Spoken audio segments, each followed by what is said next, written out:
उत्तराखंड सरकार ने शराब की कीमतें बढ़ाने का फैसला करते हुए 15 दिसंबर से एक्साइज ड्यूटी पर 12% वैट फिर से लागू करने का निर्णय लिया है। नई आबकारी नीति 2025-26 के तहत इस बढ़ोतरी से शराब की प्रति बोतल कीमत 40 से 100 रुपए तक बढ़ जाएगी। विभाग ने नई दरें लागू करने की तैयारी शुरू कर दी है। पहले वैट हटाने का प्रस्ताव था, लेकिन वित्त विभाग ने राजस्व नुकसान की आशंका जताई, जिसके बाद इसे दोबारा लागू किया गया। तब कंटी मेड अंग्रेजी शराब के पव्वे पर 10 रुपए और बोतल पर 40 रुपए, जबकि विदेशी शराब पर 100 रुपए तक बढ़ोतरी होगी।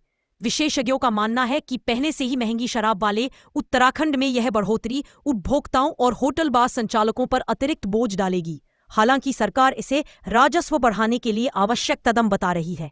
उत्तराखंड उच्च न्यायालय ने टिहरी जिले के प्रतापनगर क्षेत्र में जल जीवन मिशन के तहत पेयजल लाइनों में हुई अनियमितताओं पर दायर जनहित याचिका पर सुनवाई करते हुए दोषी ठेकेदारों का भुगतान रोकने के आदेश को बरकरार रखा है। कोर्ट ने राज्य सरकार और पेयजल निगम से 2 सप्ताह में विस्तृत जवाब मांगा है। याचिकाकर्ता दिनेश चंद्र जोशी ने आरोप लगाया कि हर घर नल से जल योजना में पाइपों को निर्धारित गहराई में बिछाने के बजाय सतह पर और पैरों के ऊपर तक डाल दिया गया, जिससे काम केवल कागजों में पूरा दिखाया गया। अधिशासी अभियंता ने भी कई गांवों में अनियमितताएं स्वीकार की है। सरकारी पक्ष ने बताया कि मानकों के अनुरूप कार्य न मिलने पर संबंधित ठेकेदारों का भुगतान रोक दिया गया है, जबकि पूरे मामले की जांच और जिम्मेदारों पर कार्रवाई की मांग की गई है।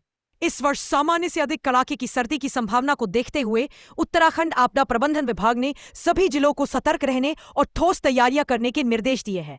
सचिव विनोद कुमार सुमन ने जिलाधिकारियों के साथ बैठक कर कोल्ड वेव एक्शन प्लान बनाने, फरवरी 2026 तक खाद्यान्न ईंधन का पर्याप्त भंडारण सुनिश्चित करने और स्वास्थ्य सेवाओं को 24/7 अलर्ट मोड पर रखने के निर्देश दिए। शीतकालीन यात्रा के दौरान यात्रियों की सुरक्षा पर विशेष जोर देते हुए मौसम, सड़क स्थिति और बर्फबारी की निगरानी के लिए अलग व्यवस्था मांगी गई है। रैन बसेरों, अलाव बेसहारा पशुओं की सुरक्षा और पब्लिक अनाउंसमेंट के जरिए जागरूकता अभियान चलाने पर भी विशेष जोर दिया गया है। हल्द्वानी आरटीओ में निजी वाहनों की नई नंबर श्रृंखला UK04 AS आज दोपहर से लागू कर दी गई है। वर्तमान UK04 AR सीरीज समाप्त होने के बाद अब सभी नए वाहनों को इसी नई श्रृंखला में नंबर दिए जाएंगे। वाहन स्वामी विभाग की वेबसाइट fancy.parivahan.gov.in पर जाकर मनपसंद या फैंसी नंबर ऑनलाइन बुक कर सकते हैं। इन नंबरों के शुल्क 2000 रुपये से 1 लाख रुपये तक निर्धारित है, जबकि कुछ खास नंबरों की ऑनलाइन नीलामी भी की जाएगी। उत्तराखंड में बढ़ते मानव वन्य जीव संघर्ष, खासकर भालू हमलों की घटनाओं को देखते हुए वन विभाग ने कई महत्वपूर्ण कदम उठाए हैं। प्रमुख मुख्य वन संरक्षक रंजन कुमार मिश्रा की अध्यक्षता में हुई बैठक में यह निर्णय लिया गया कि भालू के हमले में गंभीर रूप से घायल व्यक्ति को मिलने वाली सहायता राशि 3 लाख से बढ़ाकर 10 लाख रुपए कर दी जाए, जिसका लाभ आयुष्मान कार्ड धारकों को भी मिलेगा। प्रभावित क्षेत्रों में सुरक्षा के लिए अतिरिक्त टीमें तैनात होंगी, जो झाड़ियों की कटाई, स्कूलों की सुरक्षा और रात्रि गश्त का काम करेंगी।